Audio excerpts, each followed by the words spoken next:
Hello, everyone, and welcome to 2026, and welcome to Transatlantic Watch Party, a podcast about movies where Dan in Canada and myself, Cara, in the UK, watch something separately and get together to discuss it.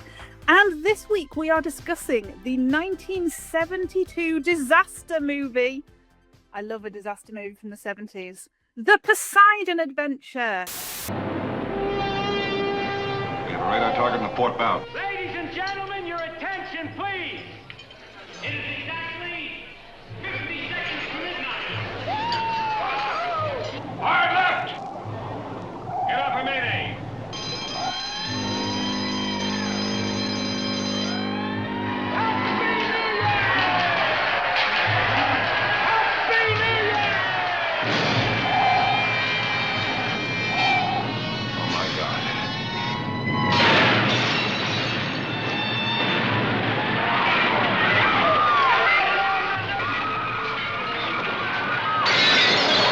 Directed by Ronald Neame, and it stars so many people. Gene Hackman, Ernest Borgnine, Red Buttons, Carol Lynley, Stella Stevens, Shelley Winters, Jack Albertson, Pamela Sue Martin, Eric Shear, Roddy McDowall, and a surprise Leslie Nielsen. Did not know he was in this. Oh yeah? Well, he's not in it for very long, as it turns out. Yes, it is. I want to say one of the first, like 72. It's got to be an early disaster movie, and probably one of the ones that kicked off this trend of disaster movies, right? Because there's a lot in this decade. There's no better way to sum it up than in what the movie itself says. At the very beginning of the movie, there's some text on the screen. It says, at midnight on New Year's Eve, the SS Poseidon, en route from New York to Athens, met with disaster and was lost. There were only a handful of survivors, and this is their story. I love the way that sets it up. Like that just tells you something bad happens, only a few people survive. This is what it is. And right, so then right. Yeah, any movie that starts off with something bad is about to happen, that's my kind of movie. But also it makes it sound like it's a true story, which is quite fun. Yes, this is their story. It's not a true story, but it's their story. Yeah. But yeah, that is the setup here. And yes, we do, like, just if we can go through the cast before we get into the story of it. It does star Canadian treasure Leslie Nielsen. I always like to point that out, as Captain Harrison. And we see him, we start the movie really with him getting warnings about weather and, you know, the typical, I mean, it seems kind of cliche now, but at the time it wasn't, right? When this came out, this is way before Titanic or any other movies like this. So like he's getting warnings about, like, there's the wind is too high, the storm is coming. They don't have enough ballast. That's also the issue as far as that stuff goes. And then he's also, his main antagonist is Linkaros, is the name of the guy who is basically the representative of the company that owns the ship, because they're taking this ship to Athens to be decommissioned, to be taken apart. And he keeps talking about how they have these the deconstruction crews sitting there waiting for the ship to show up so they can start taking it apart, and it's taking too long to get there. So he keeps Leslie Nielsen to go, and that guy's played by Fred Satoff. I don't know what else he's been in, but those are the two characters that kind of center around that problem. Yeah, they're the people who are in charge of making sure the ship gets to where it gets to. Both of them fail spectacularly. Then we go on to the passengers. We have a number of couples, but one of them is Shelley Winters and Jack Albertson as Belle and Manny Rosen. First thing I spotted and got very excited about, Grandpa Joe from Willy Wonka. I knew you'd recognize him. I recognize him too. I feel like this guy, I didn't know his real name. I just think of him as Grandpa Joe. Yeah. But this was like right around the same time as Willy Wonka. So he made this, and I think he went right into another disaster movie. Well, it was a disaster for those kids anyway. The Willy Wonka movie. But yeah, me too. I love him.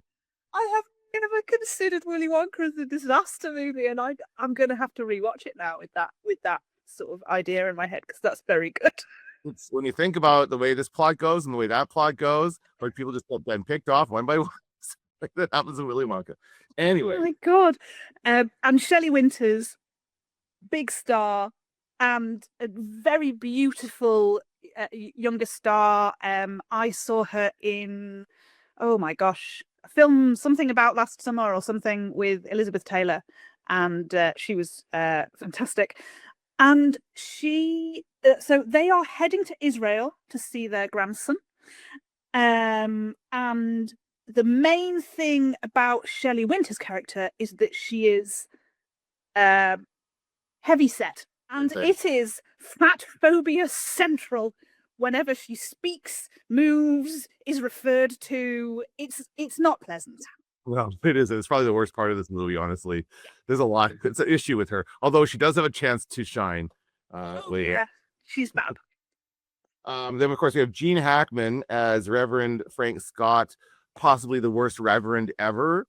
I don't know how this guy became a reverend. He is the most unpriestly person I've ever seen. He's Gene Hackman, is what he is, which means he's grumpy. He yells at people. He barks orders, and he takes charge of the situation when the disaster hits. But yeah, he's a horrible priest. I don't get why he has to be a priest in this. Yeah, and there's an interesting point. He talks to the other priest, reverend, father, whatever he is, with the dog collar, when they're in the ballroom, and he says, like, what did you think? Because he does a little bit of preaching, which is weirdly the Rosens are at, which I didn't quite understand, being as they are Jewish. But he does a bit of preaching, and he said, what did you think of it? And he said, you spoke only for the strong. And I thought that was a good sort of summary of who he is. If you can't get by, he talks about how God wants winners, not quitters. And I was like, oh, I don't really like that rhetoric. I don't like that. Yeah, he's just a weird priest. Like, I don't know how he got through seminary school with this attitude. They're sending him away, aren't they? Because that's they're trying to get rid of him. They don't want him around anymore. Yeah. Then we have another married couple, which is Detective Lieutenant Mike and his wife, Linda Rogo, played by Ernest Borgnine and Stella Stevens. And he is obviously a police guy. She is a former hooker. And he kept arresting her to keep her off the streets, basically. And then he married her, and she is nervous about going out and about on the ship because she's worried about running into one of her former Johns. And there is a point where she thinks she saw someone, like one of the staff, and she says he looked pretty damn familiar, even with his clothes on, which is an absolutely cracking line. I really think this is an interesting relationship and an interesting couple here that he's a former cop too, right? He's not retired, or maybe he's like not doing anymore. Maybe he had to leave because he fell in love, and it's frowned upon that he's fell in love with a call girl. But maybe that's a more common thing than we think, right? Maybe that happens because they have to see each other all the time in their and because he comes from that background, he absolutely hates being second fiddle to Reverend Scott. Which causes a lot of antagonism throughout the film. He's also a little controlling over her. He gets upset when she doesn't wear, like, when she wears kind of like he dresses and stuff like that. He tells her that she needs to cover up, and a little bit of that. But anyway, I love Ernest Borgnine. He is my favorite actor in this. He is amazing. And I just think he's a great actor. He is so good, and he has the most brilliant face. Like, for lighting and stuff. It is an extraordinary face for film that man has. Yeah, and he's just a fantastic actor. I was telling you, I know a few weeks ago or months ago, we were talking about this TV show called Airwolf that he's in. It's an 80s TV show. I don't know if it was the last thing he did, but it was one of the last things he did. It was just like 4 seasons of this show. And he's the best part about it. He is just the like brings it up so much because he's such a great actor. And they did him so dirty in the show. They in the 5th season, they completely changed the entire cast. Maybe it was budget, I don't know, but they wrote everybody out and they killed off his character in a very unceremonious fashion. It was not good. I was very upset about Ernest Borgnine and Airwolf. That's just wrong. Yeah, but he does in this he does take he does a lot. I mean, he's kind of second fiddle to Gene Hackman. He wants to kind of be in charge.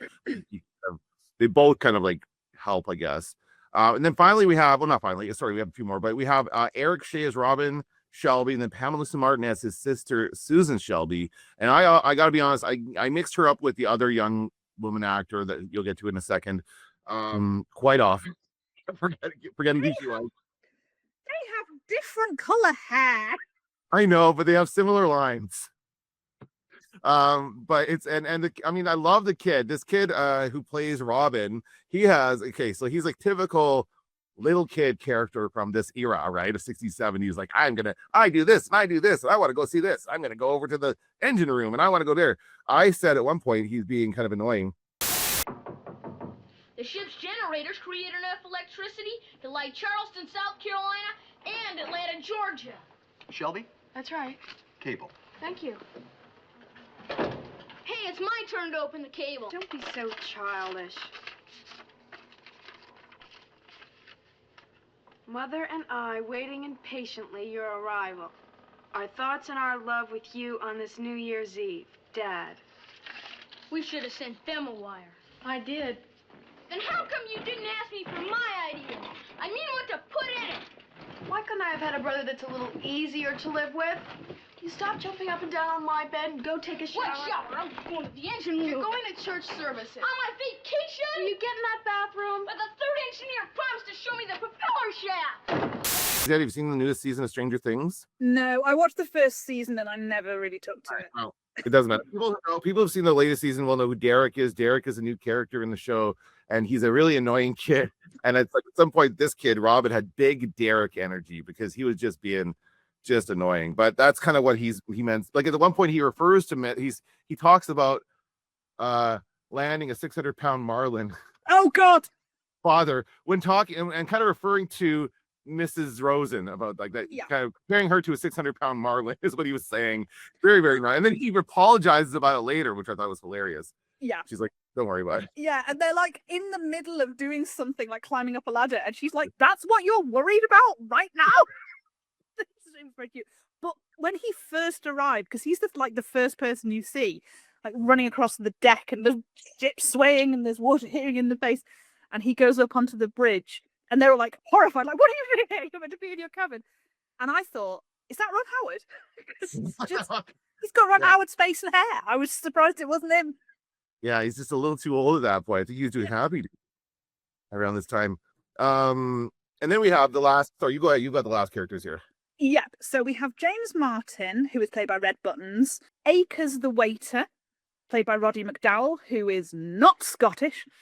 And Nonnie Parry is her name, and she is a singer with the band. And her brother is also in the band, and he dies in the first wave, and she is devastated.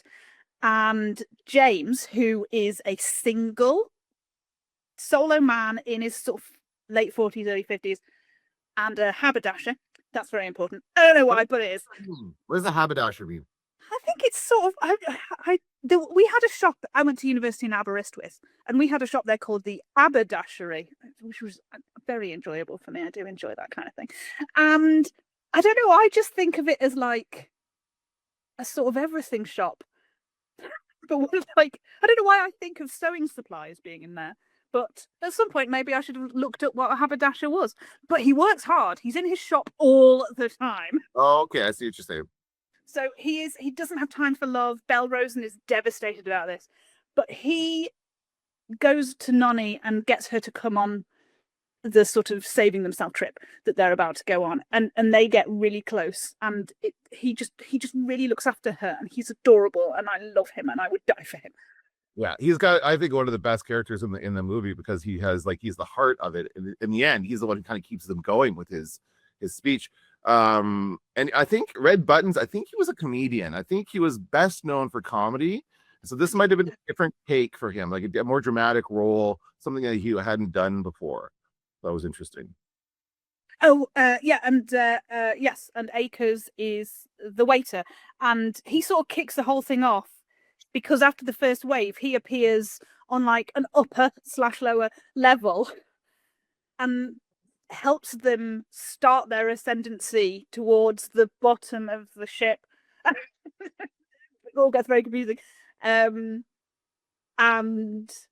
doesn't last very long. I find that now, okay, well, we'll jump ahead to the way people die in this movie is just like, they fall and they're dead. That seems to be the thing. They fall, they die. It doesn't matter if they fall into water, they're dead. As soon as they hit that water, they're dead. And that's it. But I think in his case, there was also an explosion. So I think that was meant to be like he died in that explosion because he fell and then there was an explosion right there. Yeah, and also he had that injured legs, so he probably wouldn't be able to swim. So there's Right. also that. I thought at the beginning that that water was boiling. Oh. That was what was gonna, but then it turned out I was wrong. It was just burbling up from below, you know. Yeah. But shall we get back to the beginning, and you can start talking us through what happens. Yeah. Okay. Everything that happens. Well, again, I think it's a very cool setup, and part of me wonders if they wrote this because they had access to a ship that they could then tear apart and shoot. And I know it said they shot part of this on the Queen Mary. I assume that was like the regular scenes of like being on the ship and being in the regular before they flipped it over. But they had to have had a real ship that they flipped over and then cut apart, right, to shoot this. I mean, I'm thinking they had like a miniature. Well, for sure they had a miniature. For but so I don't know. I just see them in certain rooms, like when they like the barber shop and the dining room and everything's like attached to the floor because it's on a ship. Anyway, it's incredible detail. Okay, I got off track already. Well, yes. before you even start, can I just say the other thing I didn't know apart from Leslie Nielsen is it's a John Williams score. Yes, I noticed that as well. It's very good. And again, before Star Wars, right? Before he would have been. Yeah. And it was based on a book, which I now feel like I must read. Oh, I would like to read that too. That sounds interesting. Yeah. So the SS Poseidon, an aging ocean liner slated for retirement, travels from New York towards Athens to be scrapped, despite safety concerns from Captain Harrison, aka Leslie Nielsen. And I love him in serious roles. I got to say, I love Leslie Nielsen when he shows up in a serious role because we grew up with him as a comedy guy, right? He was always doing comedy movies in the 80s and 90s. And before that, he had a serious acting career. So I love seeing him there. Where was I here? Oh, yes, Captain Harrison Linkaros, the new owner's representative, insists on full speed to save money, preventing Poseidon from taking on ballast. Because if they take out, they can pump water into the hull to weigh it, to balance it out against the waves hitting it, right? That's the idea. They need to take on more ballast to be safe. The guy's like, no, we got to go, boom. So there's this whole thing about that. Yeah, because they do you see them calling down to the engine room and trying to sort out. Oh my gosh, there's a technical word for it and I can't remember it now, but the thing that keeps it, fairly level, the ship. And I've been on 3 cruises on different sized ships. And the big ones these days, you don't know really that you're in bad weather at all. They're so well balanced. I went on a smaller one. Nightmare. I was one of those people stuck in bed. It was rough and you could feel it. You're right, this is the beginning of the movie, right? Yeah. She was at the beginning of the movie, yeah. Yeah. So Linda Rogo is in bed and we get to see what I think is an extraordinary thing, which is like a house call from the doctor. He goes room to room. And I mean, I know that they're like sick and they can't leave their rooms because they're thrown up every 5 minutes or whatever's happening.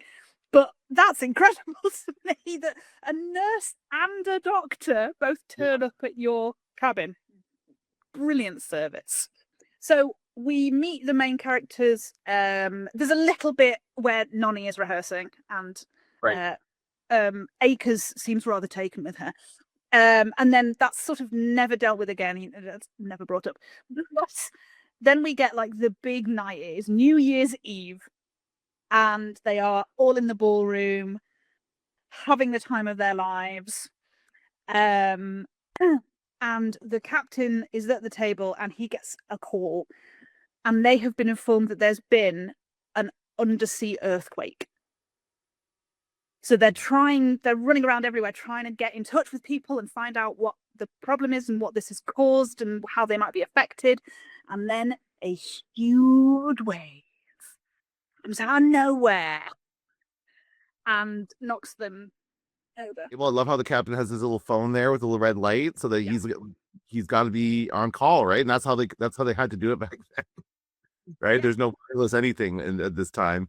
So he's got his duty calls and he's got to leave. He's like, he leaves Gene Hackman in charge of the table, and then they just kind of they just got to hang out and talk about different things until the countdown.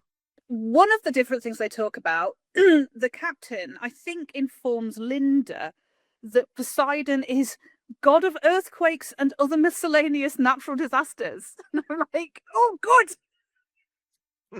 This sounds like there might be a problem in the future. And then that's when we get all of the catastrophic shots of the ship turning over. And this was when they spent their money.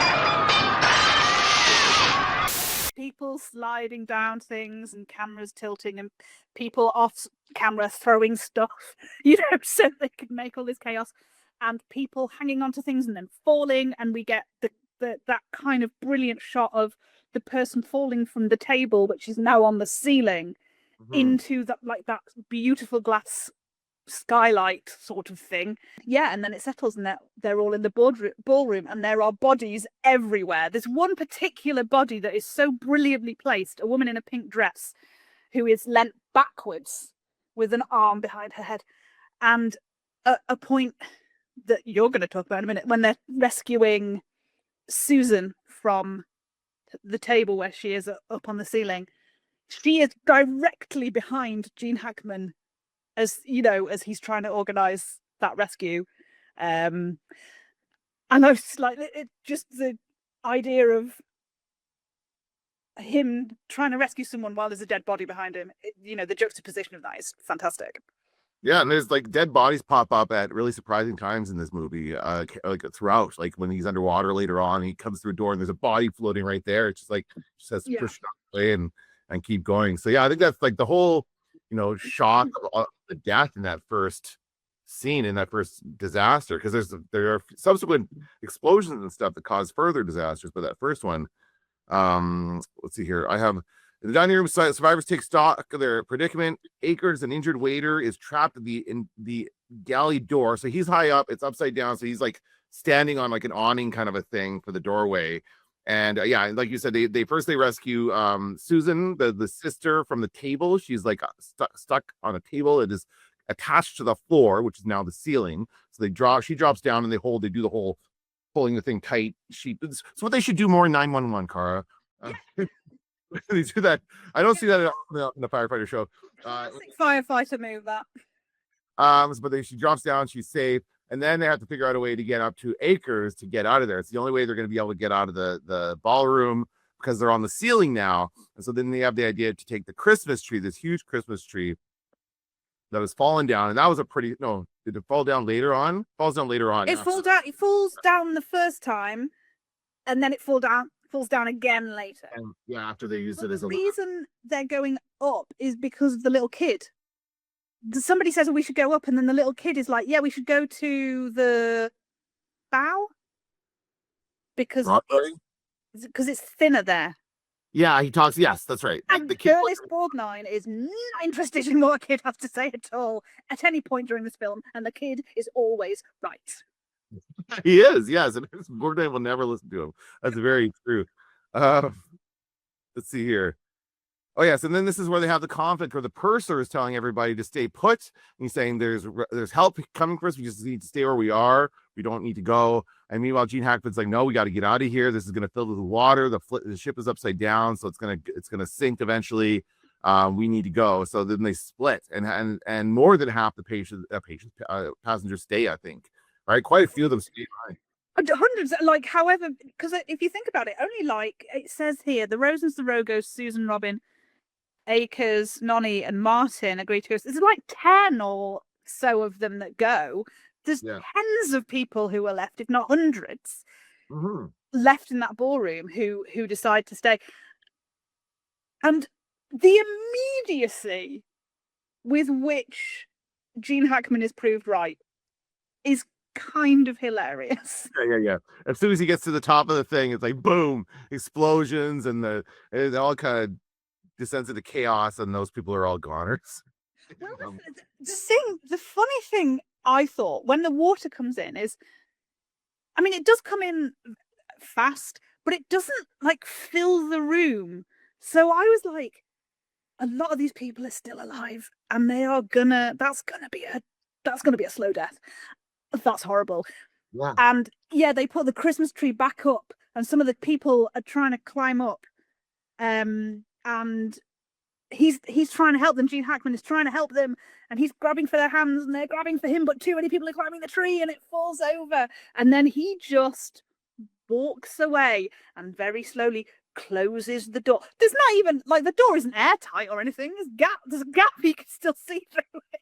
But the fact that he closes the door is so cold. Yeah, I mean, they're dead as far as he's concerned. I love during that part where they're climbing the tree and they're all kind of scared to do it, where they're like, "Oh, you go first, Robin." And Robin, the kid, climbs up there and he's like, "It's a cinch, no problem." He's dead. He's probably climbed a million trees. He's like, "No, I could do this."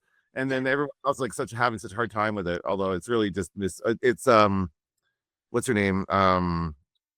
Shelley Winters, and then the girl is also scared of climbing up there too, but then what's his name helps her. Yes, we do have the situation where Shelley Winters gets stuck because what is she? She's fat, so of course she would. And the other thing I noticed was when he says to Susan, "Oh, you can't climb in a ball gown," and she takes like the bottom part of her dress off, and she very conveniently has shorts as part of her dress. And I was like, "Oh, that is lucky."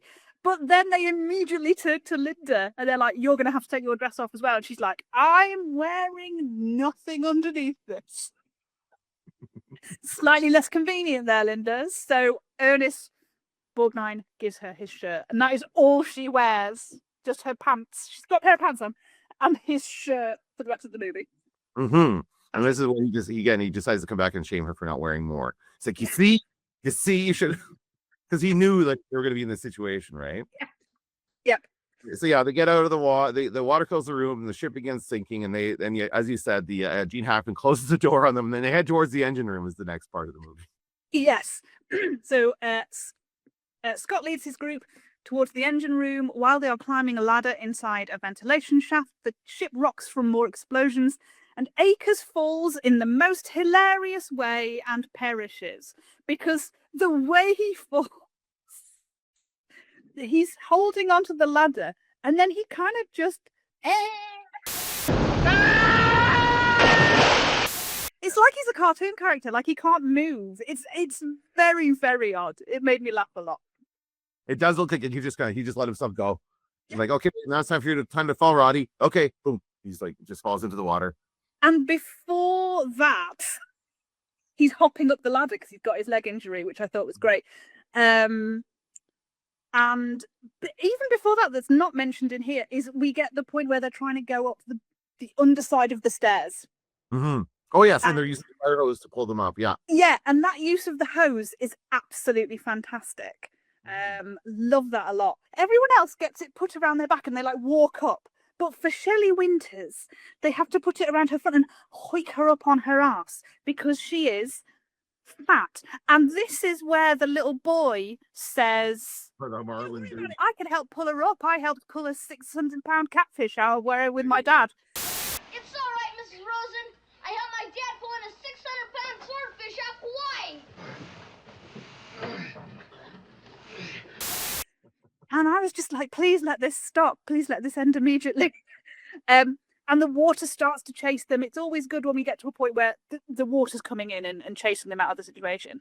Yes. And then they leave. And I was just thinking, you should have brought the hose.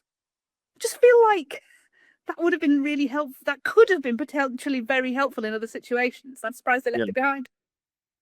Yeah, I guess they weren't thinking clearly, but they're just kind of making their way through. Like the whole thing is very, and again, it all looks real. This is what makes me think they took a real ship and they just flipped it, because it all looks very authentic. It all seems very dangerous too, as they're climbing through all these things. There's one point in the movie where there's like flames and fire like blazing behind them. They have to like make their way through a little thing, and it's just like this. As an actor, I would be concerned about this, right? Like you're right next to the fire, and you have to. They're not stunt people, so they have to go through a lot to make this movie. Yeah, there is a point towards the end where Gene Hackman lifts up the little boy, and he's like, "Oh, he's so close to some fire." And I'm like, "Oh my god, he's gonna get burned." So Akers is the first one to go, and to be fair, it takes 30 minutes in the film for the ship to flip, and it's another 35 minutes after that we lose the first person in our little group. Oh, okay. It takes a while before, and so I was like, oh, are not as many people gonna die as I thought, because I thought more of them were gonna end up dead, and I was wrong. Yep. Then, wait a second, is this my... Yes. So they leave this ventilation shaft, and they see other people. A whole group of other people who must have been somewhere else. I would say they were not in the ballroom. They must have been somewhere else, and they have found themselves to the same deck, and they are heading the other way. And I think, are they with the doctor? Yeah, the doctor's leading them. Yeah, and with them too. And Gene Hackman tells them they're going the wrong way, and he says, "I'm going to go and find the engine room," and Rogo is mad, like Ernest Borgnine is mad all the time. These two are just at each other's throats the whole time, and it gets so tiresome because I'm just like, things need to get done. Stop yelling at each other. It's infuriating. So Rogo wants to follow these other survivors, but he gives Reverend Scott 15 minutes to go and find the engine room. And everyone else sort of goes off in pairs to sort of find useful things that they might need. And the kid wanders off on his own because his sister goes off with Gene Hackman. Yeah, this is when I mixed up. This is when I thought she was Nani for a second there. And you wouldn't leave James. How dare you? But then the kid goes, he's like, he just like, they have a conversation, the brother and sister, and he's like, "Where you go?" She's like, "I'm going with him." He's like, "I want to go look for stuff." He's like, "Okay, fine, don't go far. Don't go anywhere. What are you talking about? Don't go looking for things. Just stay with the adults, kid." Or go and find the other adults and stay with them. And he ends up, in fact, in the bog, and that's very funny. But then Gene Hackman comes back, and he says the most preacher-like thing that I've ever heard. He goes, "I've found it. I've been there. I've seen the engine room. I've seen the way out." And it's almost like he's talking about heaven. Yeah. Follow the light. You have to believe me. I have seen it. You know what? Yeah. Well, he's just falling into his old habits, right? Yeah. Oh, they and that's a great, like, really tense moment where he says to Susan, "Give me 5 minutes. If I'm not back in 5 minutes, go back and tell Rogo to do it his way." Because Rogo is clearly the only other person who can lead. So angry. I think let the kid do it. Let the kid do it. And so basically, and then we come back to Rogo, and he's like, "It's been 17 minutes. We got to go." The kid comes back. She's like, "You told me." She's bawling her eyes. Like, "You told me to come back in 5 minutes." So you think, okay, they're going to go after these people. By the way, and I think Gene Hackman establishes that the bow is not the place to go because it's sinking. The ship is sinking in the bow, whereas you go to the stern, that's the part that's going to be sticking up, right? As the ship sticks. So they want to go to the stern.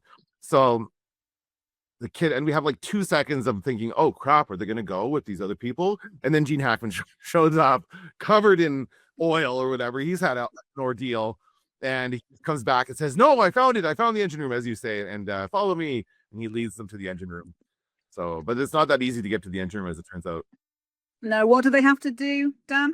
Okay, so I have here, the engine room is on the other side of a flooded corridor. Belle, a former competitive swimmer, volunteers to go through, but Scott refuses. She's saying, like, "How long can you hold your breath?" She asks him, and he's like, "I don't think he cares."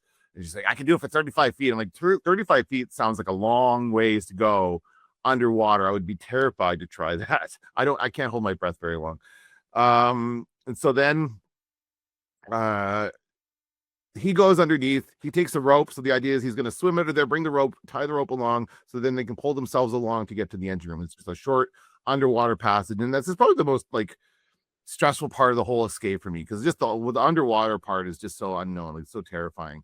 And so he goes, but then he gets trapped. He gets a piece of metal or door or something falls on him, traps him under, and they can tell because they're like letting the rope out, then it stops moving. So they're like, oh, he stopped moving. What's going on? But he hasn't tugged on it yet, because tugging was the signal for them to follow. So then Belle's like, I'm in there, and she dives right in and goes to save him. And she just goes, and I like it's such a great moment where she's and under the water, she's not fat anymore. What does she say? Line. She says I'm skinny, like when I'm swimming I'm skinny or something, you know. Yeah. And her argument for them letting her go at the beginning, I mean, she's the best person, she should have gone anyway, but the men won't listen. They won't listen to kids, they won't listen to women. It's a nightmare. And she's like, but you've all had to drag me and carry me and push me through this whole thing, let me do my bit. And I'm just like, woman, you're fine. You've got this. Oh God, please stop. And there is a point where he ties the rope on. Somebody gives him like a flashlight. He dives into the water, and then he turns the flashlight on. And I'm like, don't waste time. You should have put it on up there when you could breathe. Why are you wasting your time under the water? But yeah, you're right. It's so terrifying. Because you don't know if he's gonna find the way. Well, because we didn't see it. Like the way they shot this is that he goes off on his own. We don't see it. He comes back, so we don't know as the audience. We don't know how far it actually is. Yeah. That's why it's nerve-wracking for us. When he gets trapped, she comes and saves him, and that's like such a great moment where she like pulls him out, and you know they're fine. And then she has a heart attack, which was like just shocking. I'm like, and I've seen this movie before and I totally forgot about this part.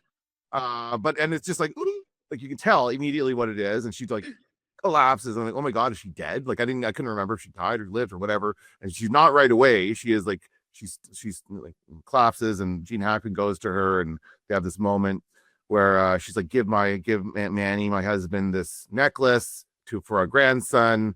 And then she dies. She has another heart attack and dies. Like, that's so sad. That she doesn't make it out. Yeah.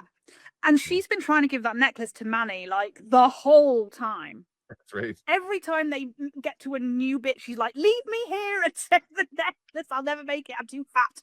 And then she has her heroic moment, and then they kill her with a heart attack. And it's rude, quite frankly.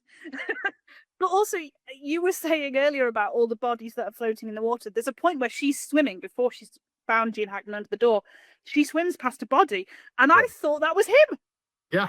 You know, no, I remembered that he was weighed down by a door, so he probably wasn't just floating. But horrible moment where she just swims past a random body. Mm-hmm. And yeah, I find her death tawdry. Oh yeah, that's a good point. It was not necessary. Like I'm in these kinds of things, I guess it did have me because you saved Gene Hackman, but spoiler alert, he doesn't make it either. So what's the point? What's the point? Right?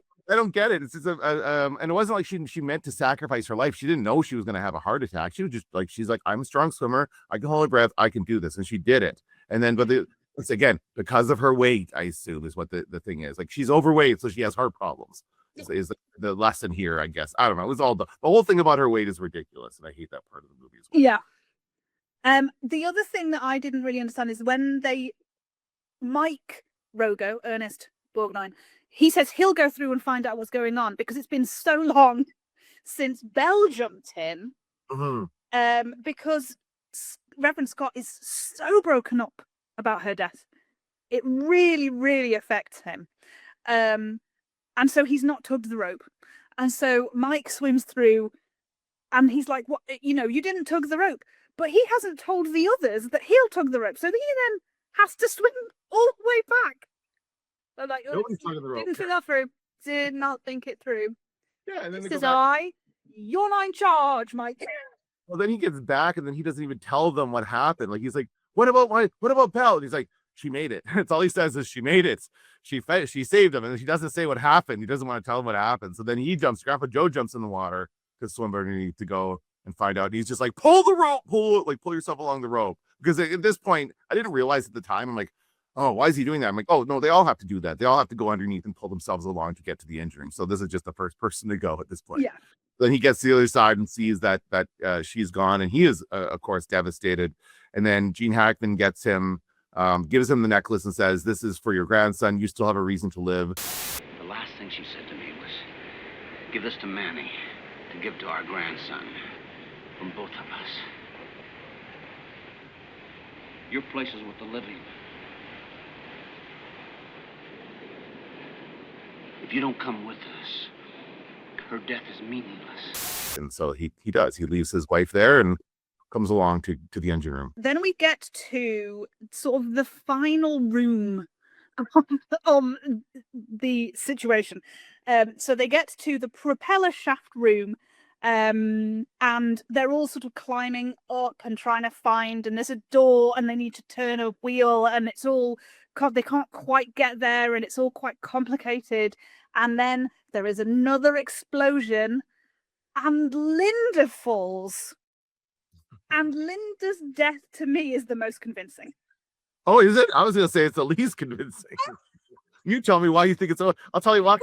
Because the way she fell was like a person falling. She didn't like hold her position, and she didn't go, like poor old Shelley Winters had to. She was knocked off balance and she fell, and she looked like a person who was knocked off balance and fell. That was the convincing part for me. Yeah, the fall was convincing. Definitely better than Roddy McDowall's fall. But I think that like they cut to her body lying there, and I assume that, I assume like she broke her neck or something. That's how she dies, right? It's not, or it's about the fire, because she's also like in the middle of all these flames were there, right? But I'm also thinking she could be unconscious. You don't know if she's dead. Like there could be some. It's not like in Backdraft. Remember in Backdraft when that guy falls and his back breaks, you could definitely see that happened. That guy is dead. You know from the ways he's dead. That didn't happen here. It was a little bit nebulous, I thought, and so that her death, and then the next one with Roddy McDowall was the explosion. She died. There was no explosion, and then who's the next person that dies after that? It's the last person, Gene Hackman. Oh, great. And that's completely different. But he also kind of just goes into the water and doesn't. Yeah. But nothing happens. I have a thing to tell you specifically about that death. But yes, Mike loses his shit at Reverend Scott. And he calls him a lion murdering son of a bitch. Which is an incredible thing to say to the person who is the reason you didn't all just die in the ballroom. Like, he didn't murder your wife. There was an explosion and she fell. If anything, she was standing behind you. Like, that just absolutely blew my mind. That he was, and the antagonism between those two at that point became utterly ridiculous. Because I know Gene Hackman is annoying as hell, and I'd find him infuriating as well. But he's not a lying, murdering son of a bitch. No, under any circumstances. Yeah, I think that's just the grief talking for Ernest Borgnine. I can't believe his wife's gone. Potentially gone, we don't know. Whatever. Apparently gone, is according to the movie. And then we get the final hero moment of the film.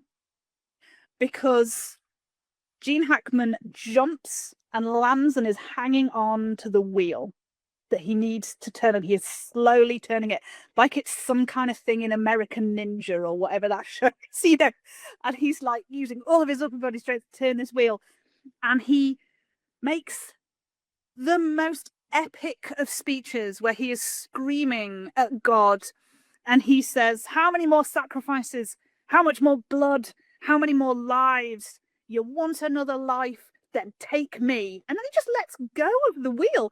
And I was like, at no point did I think he needed to do that. And also, he falls into some water which is on fire. He could get out. Yeah, yes. There is a bit, because the next night I did watch the 2006 Poseidon. Oh, okay. As a comparison piece. And there is a point in that where one of the characters dives into water that is on fire, and then through the fire. So he doesn't like avoid the fire, into the fire, into the water, and then swims below all the other fire and gets out the other side. And I was like, yeah, that's what I just feel like that's what Gene Hackman could have done. That's in a Free Willy movie too. That's a Keith Lock Free Willy movie. But they get Free Willy, they have to get him to swim under the fire. And it's pretty common that fire does not burn underwater. So yes, why is Gene Hackman not, how is he still, like, he should be still alive? He just fell into the water and he can pop back up and find, anyway. Yeah, it was very unnecessary. The other thing about that scene is that he's sitting there hanging and he like, it's funny because he jumps on it and he hangs, he kind of swings a little bit and stops. But if he got the momentum going, a little more swing and go, and he probably could have swung himself over to the other side of that. Like there's a doorway right there. Yeah, he probably could have swung over there, hung onto the ledge, and figured out a way to get back up to where he needed to be. He didn't need to just kind of give up but it was a very dramatic moment. I think that's the whole point of it, is to have this like, God, you can do whatever you want to us. It's like what's his name? It's like Gary Sinise in the middle of Forrest Gump when he's like right in the storm. It's like, give me everything you got. And anyway, it was weird. I didn't like it. I don't like that it's this moment that, yeah, he didn't have to die. I mean, yes, he had to turn the steam off. I'm glad he knew which way to turn the wheel, because I always get mixed up with those things. I don't know which way, lefty loosey, righty tighty. I always forget that. Yeah, imagine if he had to like pull it, if he took his hands off to go like, which one's left? Oops, I just fell. This is, to me, again, an incredible moment in the movie where after he dies and Rogo's, now they've got to look to Rogo. He tells Rogo to get him out. That's his last thing he says. Get him out.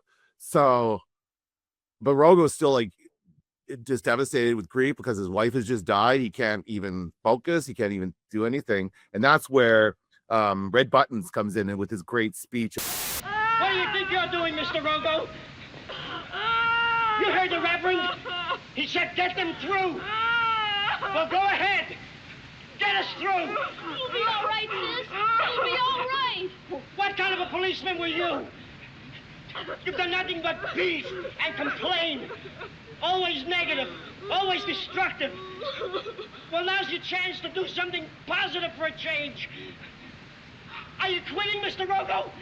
Are you going out with a whimper? On your belly?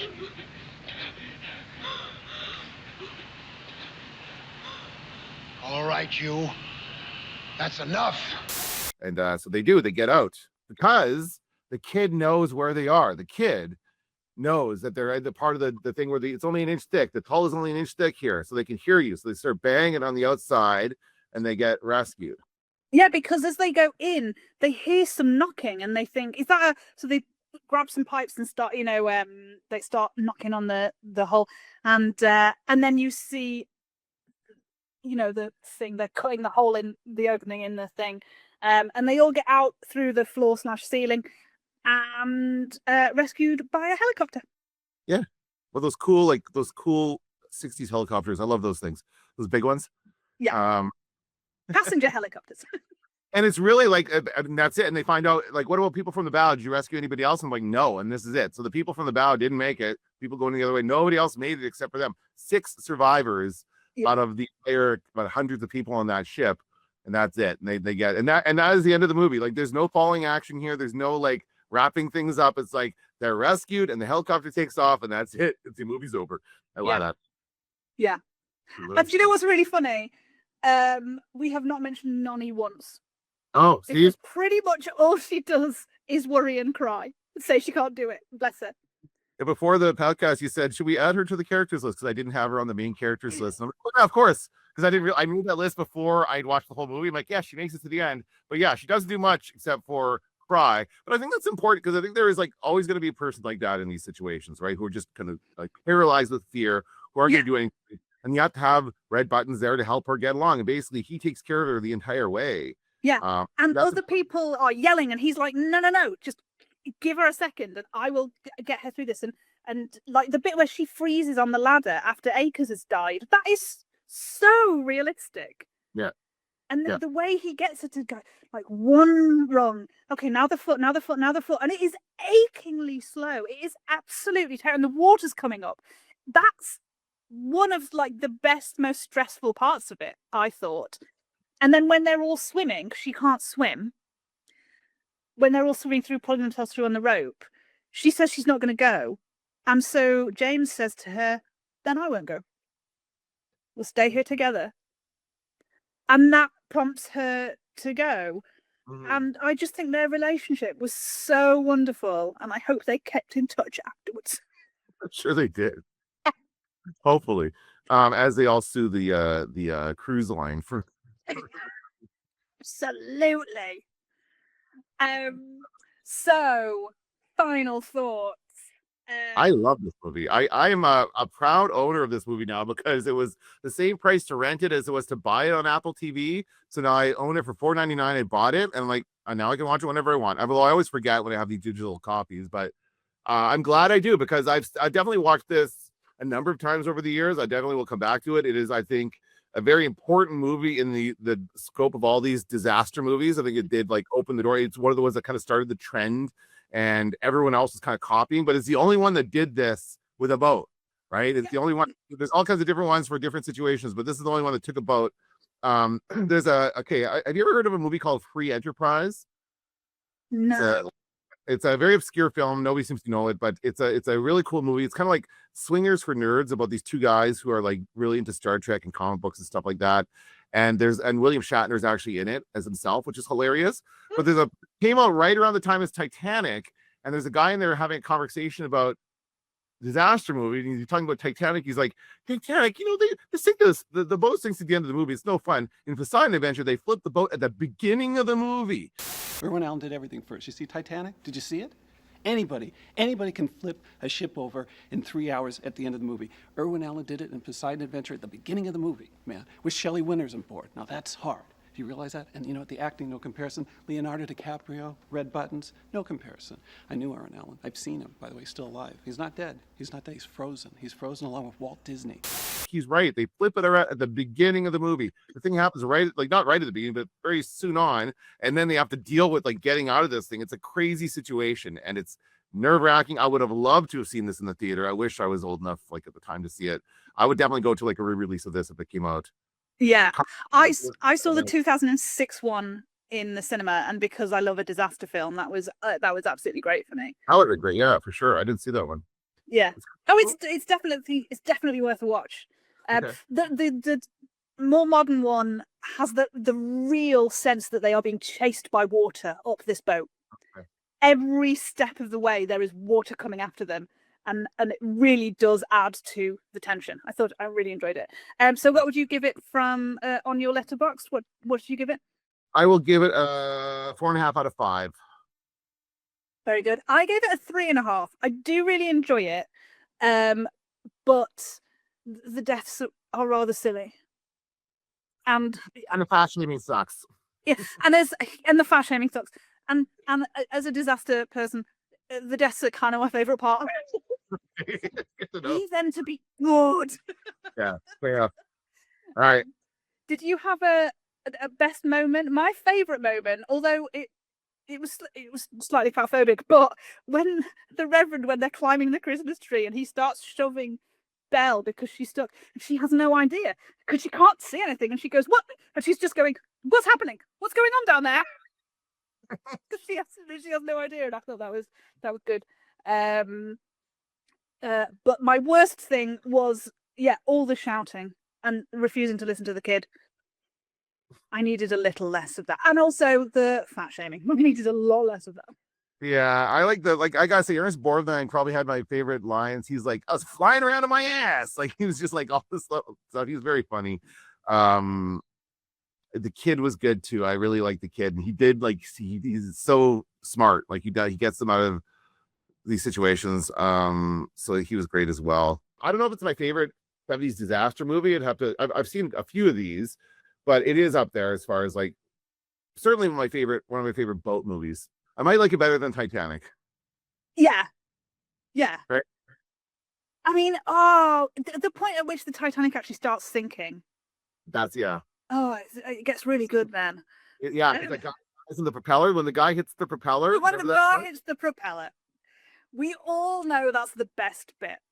He died with the propeller. It was definitely. Yeah, that was, like I say, I like a good death. That is a good death. And the bit where the boat splits and then starts to go in, that is a great moment in Titanic. But yeah, I do enjoy the Poseidon Adventure. I really should get myself like a box set of DVDs of like 70s disaster movies, you know. Like I need to watch The Towering Inferno again to decide whether that's my favorite. Oh, I saw that one last year or something. Recently, fairly recently, I've seen The Towering Inferno, and it's similar, and then there's a lot of like it's a huge cast. OJ's in it.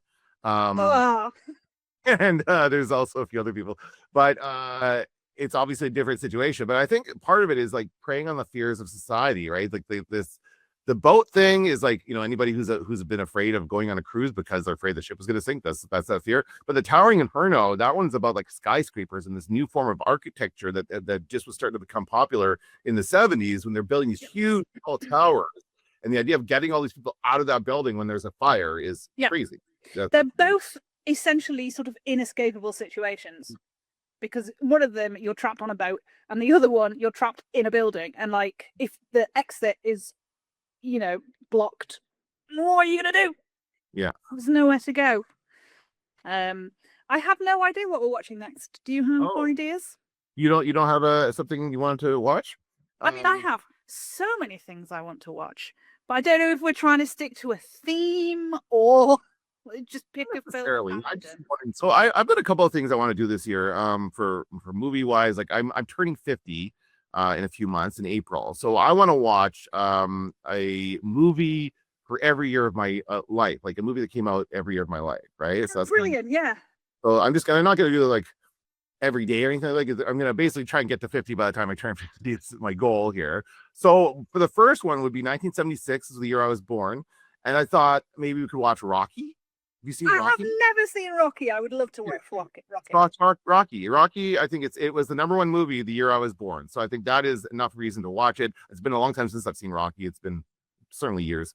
And then we'll watch for the podcast, and it'll also be for this other series I'll do for TikTok where I talk about the movies from my life. So let's watch Rocky then for next week. Brilliant. I have seen Creed. Was that the first one with? Well, I haven't seen any of those. I've not seen the new ones. I've only seen the original Rockies. So yeah. So cool. Rocky it won Best Picture, didn't it? Rocky, and it's Absolutely. One of those films that I'm like, it completely blows my mind that it won Best Picture, because I feel like if it were made now, it would just be like a blockbuster, and no, you know, the Oscars wouldn't care about it.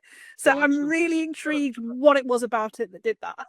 Yeah, I think you're gonna be surprised, because it's from what I remember, it's a very like, it's not like they became big and epic, these movies, but the first one was very kind of small, and like he's just this little boxer guy, and he's not like, it's very much about the underdog kind of story. So I think that you'll enjoy it. Brilliant. All right, well, we shall do that then. Have we managed to stay to our time? Pretty close, yeah. Yeah, excellent. I think if we do this format again, which is great, I think we need to know the segments of the plot we're going to talk about before we watch it. Like, not before we watch it. That, I mean, it would be great if we did, but it means that you can do it for Rocky, but then I don't want to know what happens, so I don't mind it happen. You know, we organize it after. I mean, when we're talking about it here, so we don't have to like read and try and remember where we're up to. I think we had to just try. Okay, I'm just looking up as I was watching the movie, so I'm like, okay, let's say so we'll try and do that ahead of time. I'll do it for Rocky because I do know how Rocky ends. And I'll try and do that. Well, I'm not going to read it until after, because I don't want to know how Rocky ends. I think he shouts Adrian. I don't know. That's right. That is a key part of the movie. Yeah. Right. And he runs up some stairs. That's what I know. All right. Well, we'll watch that this week. We shall do that, and I shall see you next week. Bye. Bye-bye.